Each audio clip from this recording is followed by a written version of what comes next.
तो हमको bed rest की जरूरत नहीं है। जब तक मोदी जी को बेड रेस्ट नहीं करा देते तब तक हम मेरा शारीरिक दर्द जो नौजवानों का जो बेरोजगारी है उसके दर्द के आगे कहा कुछ। मेरा दर्द जो हम उन लोगों को बोलना चाहते हैं जो शक्तियां संविधान को खत्म करना चाहते हैं, कान खोल के सुन ले। ये बाबा अंबेडकर का लिखा हुआ संविधान है, किसी एड़ू गिड़ू बाबा का नहीं लिखा हुआ,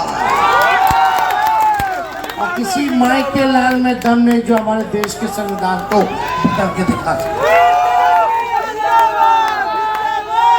लोकतंत्र खत्म करने बताओ आ रहे, और परसों पट्टा में रोड शो इन्होंने किया।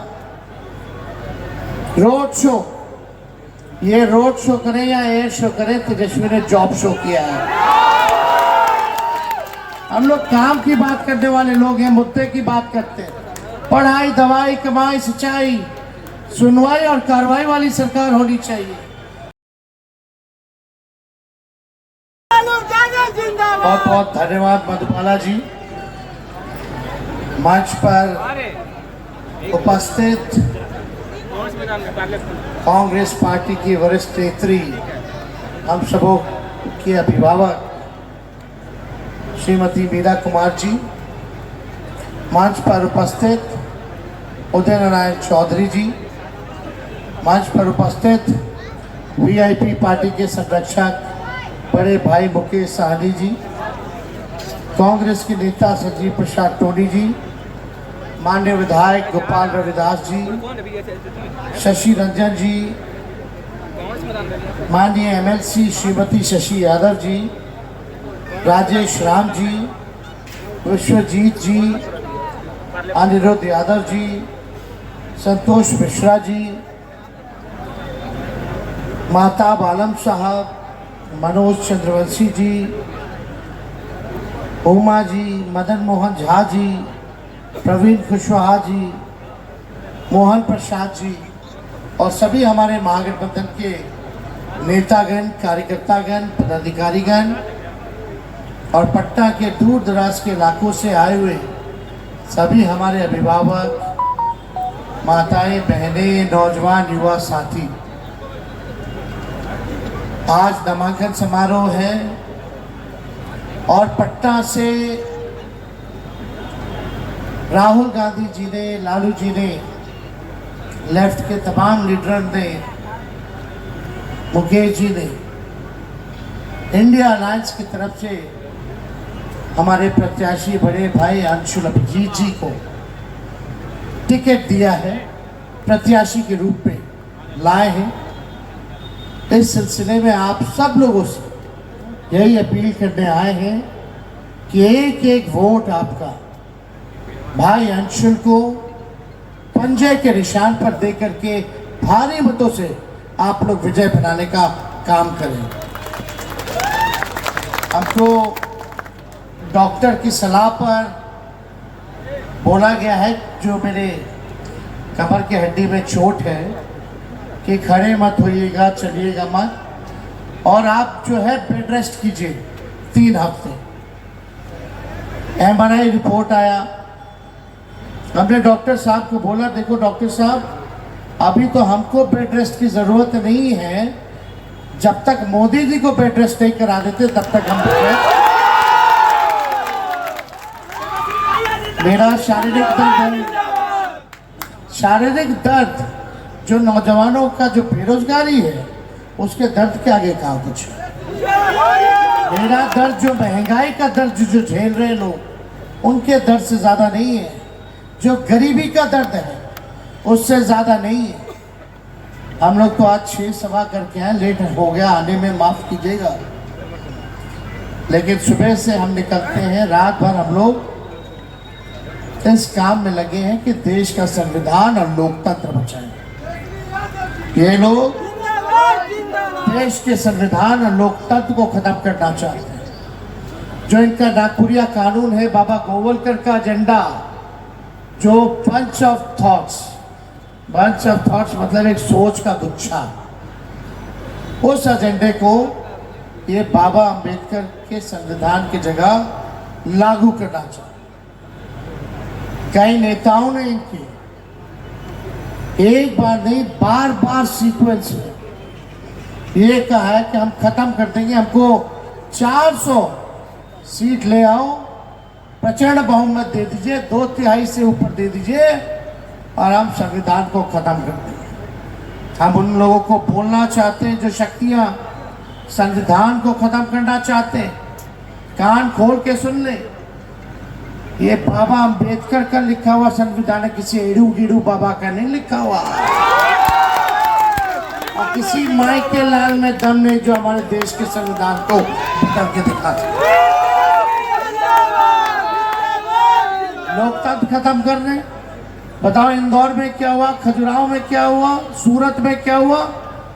जनता आपको जो अधिकार है कि आप अपने से चुन सके अपने प्रत्याशी को, वो भी चुनने का मौका नहीं दे रहे। किसी प्रत्याशी को 307 का मुकदमा कर देते हैं इंदौर वाले को, वो बैठ जाता है। सूरत वाले को खरीद लिया जाता है, खजुराहो वाले का कैंसिल कर दिया जाता है नामांकन, चंडीगढ़ में जीते हुए को हरा दिया जाता है। तो लोकतंत्र कहाँ बचा।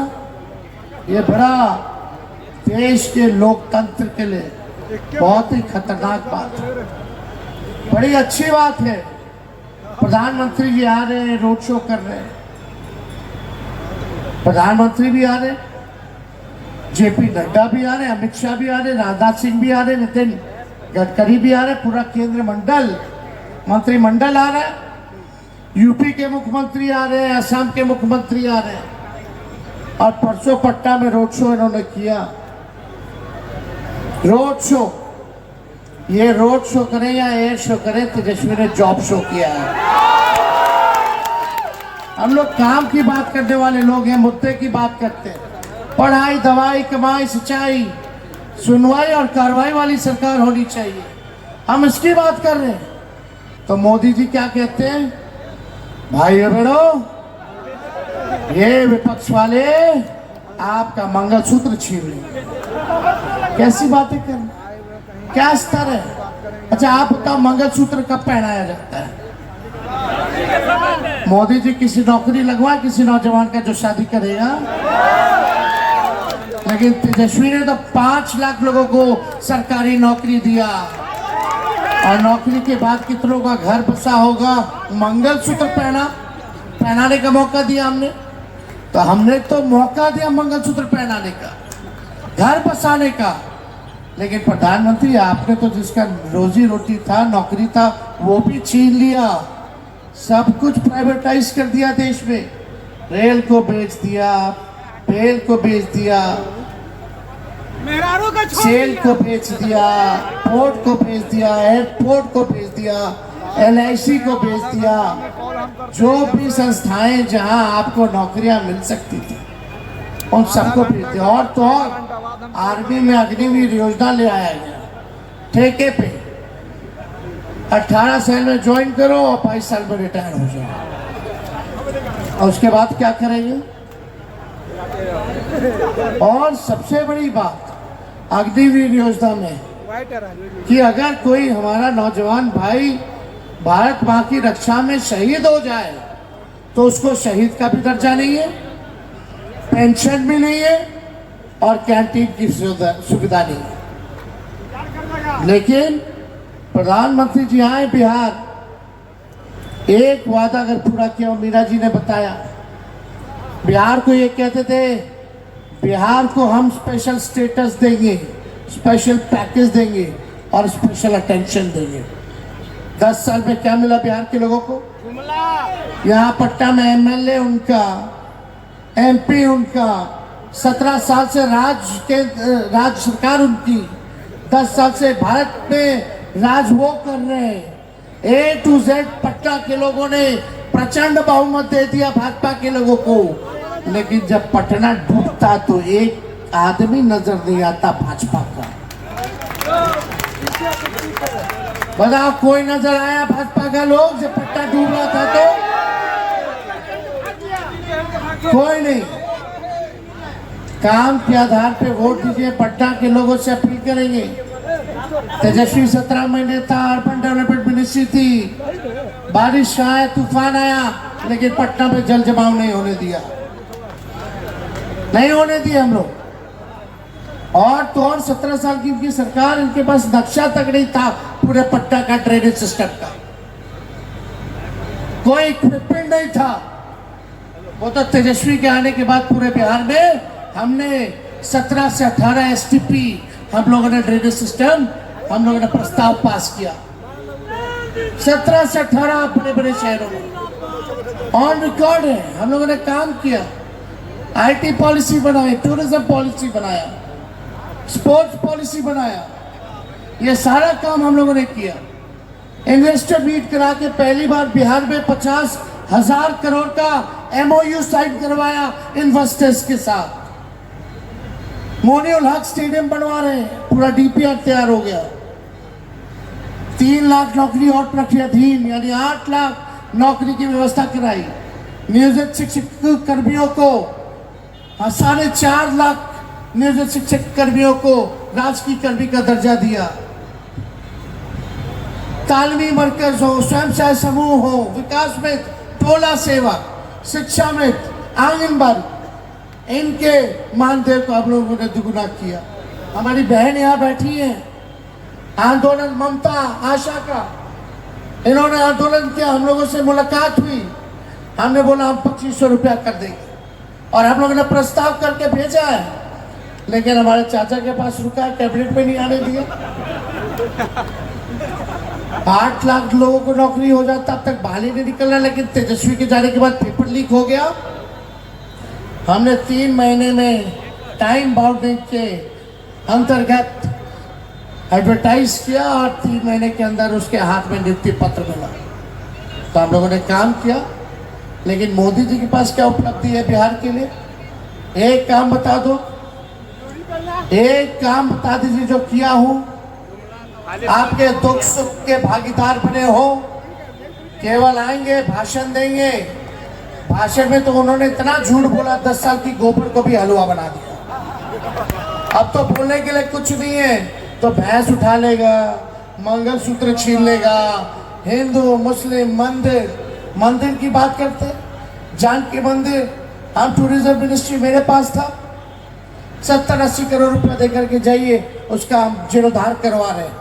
माँ सीता का मंदिर, ये राम के नाम पे वोट ले रहे हैं, लेकिन हमको मंदिर के जीर्णोद्धार के नाम पे वोट नहीं लेना है, हमको अपने काम पे वोट लेना है। हम कहाँ बेच रहे हैं अपने आप को कि हम मंदिर बनवा रहे सीता जी का? बन रहा है, जाके देखो सीतामढ़ी। लेकिन हम कह रहे हमने जो नौकरी दी है उसके नाम पे आप वोट दीजिए। उसलिए नौजवान है अर्जुन जी, नई सोच है, नई विजन के साथ ये पटना के मैदान में उतरेंगे। रविशंकर जी तो पटना यूनिवर्सिटी से पास आउट है ना, पटना है भाई, देखो पकड़े हुए सब लड़का सब।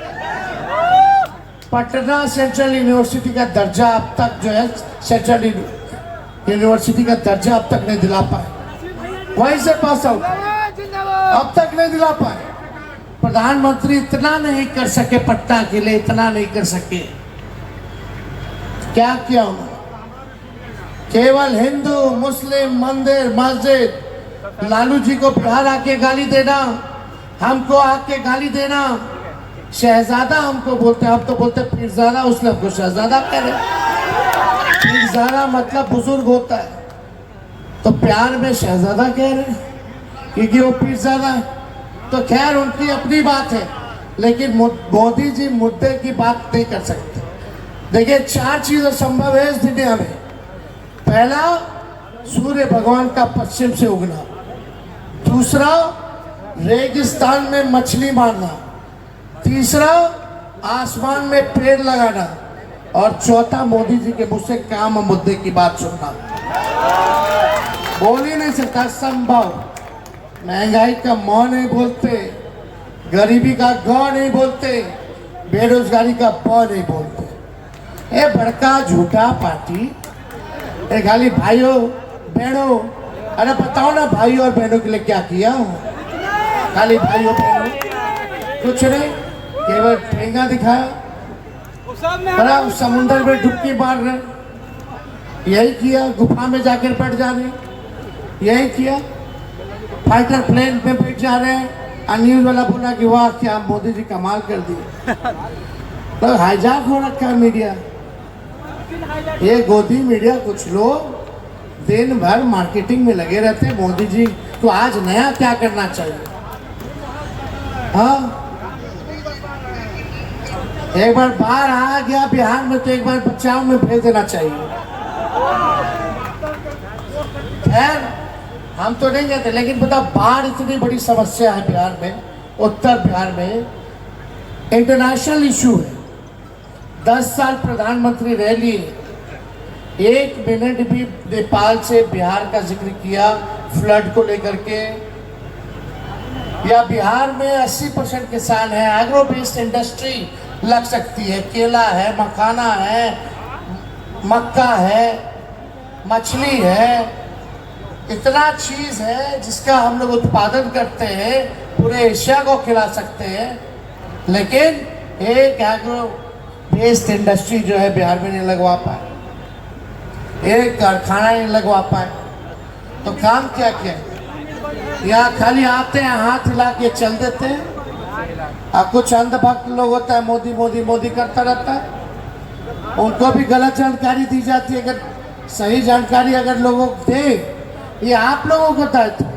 हम ही लोग के समाज में ऐसे लोग हैं जो झूठ का प्रचार को सच मानते हैं। ये आप लोगों की जिम्मेवारी है कि उनको सच बताएं, हकीकत बताएं, उनको जागरूक करें। तो आज ज़्यादा समय हम नहीं लेंगे। सुबह से मीरा जी सब लोग यहाँ नेता लोग बैठे हैं, आने में हमको देर हो गया, लेकिन हम लोगों का एकमात्र संकल्प है तेजस्वी का कि जब तक नौजवानों को बेरोजगारी से आज़ादी नहीं दिला देते तब तक तेजस्वी साथ बैठने वाला नहीं। तो इससे पुनः आप सब लोगों से अपील करेंगे कि अंशुल भाई को एक एक वोट पंजे के निशान पे, क्रमांक संख्या अभी तय होगा, वो बता दिया जाएगा। तो आप लोग भारी मतों से विजय बनाएं। आप सबका आशीर्वाद है तो हाथ उठा के बताइए, तो विजय का माला पहना दे। चलिए, बहुत बहुत शुक्रिया। जनता जिंदाबाद। जय हिंद, जय भारत।